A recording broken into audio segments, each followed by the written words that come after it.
Ang full blood bower po ay malaki po ang pata, maganda po ang balingusan, yung sungay po nila ay kadalasan pong correct na pababa po, tapos po ay kumbaga po siya po ay malalapad ang katawan at mabibilog.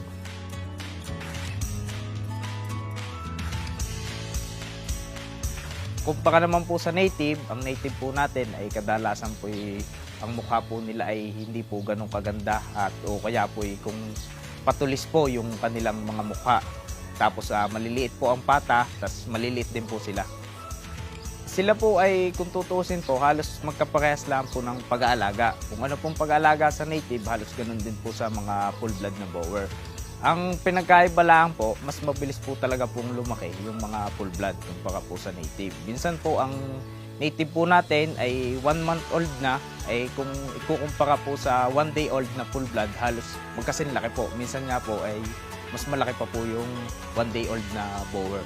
Sa tingin ko po, yung po kaya po mas mabilis po lumaki ang mga full blood bower, gawa din po ng kanilang mga genetics o yung mga lahi din po nila kumpara po sa native natin.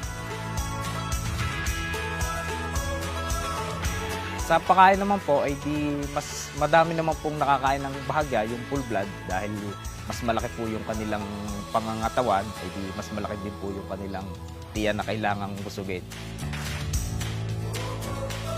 Sa pag-aalaga naman po ng bower, sa pag-aalaga po namin araw-araw ay sa umaga po nagbibigay po kami ng feeds at tubig na sila nilang pagkain.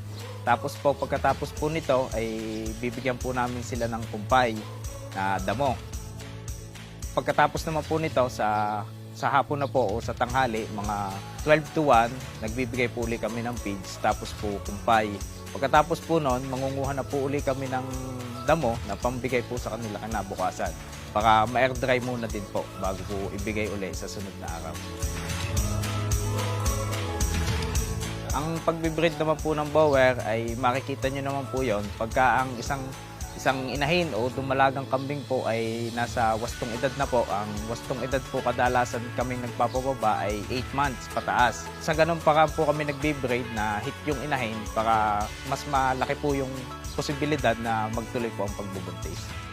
Pag nakita po namin na nag-hit yung inahin, ay di inilalapit na po namin sa barako dahil hindi po namin pinagsasama yung barako at yung inahing kambing namin dito sa farm. Pagkatapos po namin ma-breed, mag-aantay po kami ng 145 days to 155 days po bago po sila manganak. Kadalasan po nag-aanak po sila ng 2, minsan din naman po ay 1. May bihira din po pagkakataon na nag-aanak po ng 3 hanggang 4. Sa bagong panganak pong bisiro, after 3 days po ay nag-i-inject po kami sa kanila ng B-complex at saka ng iron. Inihiwalay po namin yung bagong panganak na kambing upang sa ganun po ay hindi po sila maipit o masuwag ng iba pang kasama nilang kambing. Pagka 3 months po, ikukondisyon muna po namin ng 2 to 3 weeks pagkawalay sa inay, tapos ibebenta na po namin online. Sa gusto pong magsimula na kailangan nyo pong ihanda ay yung kauna-unahan po ay kulungan.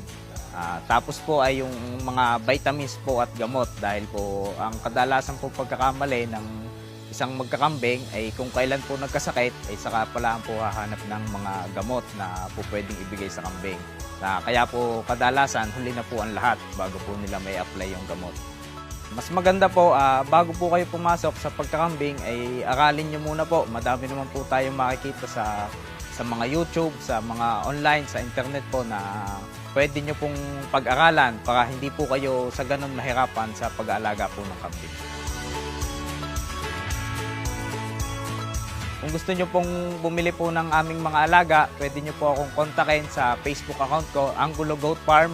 At saka yung pong isa ko pong Facebook account na John Patrick Angulo. Ang contact number ko po ay 09123-42 tsaka 49 po. Exact address po namin ay San Gregorio, Laurel, Batangas. Pwede din po kayong gumamit ng Google Map. I-search nyo lang po ang Angulo Goat Farm. Yun lamang po at salamat po.